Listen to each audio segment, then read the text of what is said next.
মাতা সরস্বতীর প্রতীকসমূহের অর্থ। পদ্মবল্বল, লোটাস ফ্লাওয়ার, এটি পূর্ণ পবিত্রতার পরিচয় দেয়। যেভাবে পদ্ম ফুল কাদার মধ্যে থেকেও অস্পৃশ্য এবং সুন্দর থাকে, ঠিক সেভাবেই মানুষের উচিত সংসারের মন্দের মাঝে থেকেও নিজেকে পবিত্র রাখা।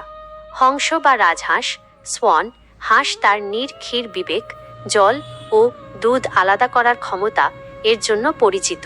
এটি আমাদের সত্য অসত্য এবং ধর্ম অধর্মের মধ্যে পার্থক্য করতে শেখায়, যাতে আমরা কেবল ইতিবাচকতাকে গ্রহণ করতে পারি।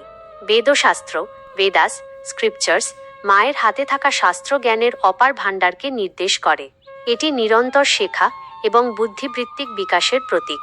সেতার, বীণা, বীণা, এটি ঐশ্বরিক জ্ঞানের কীর্তন এবং জীবনের সামঞ্জস্য, হারমোনি বজায় রাখতে শেখায়।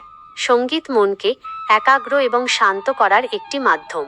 জপমালা, রোজরি, জপমালা নিরন্তর জ্ঞানকে স্মরণ করতে শেখায়।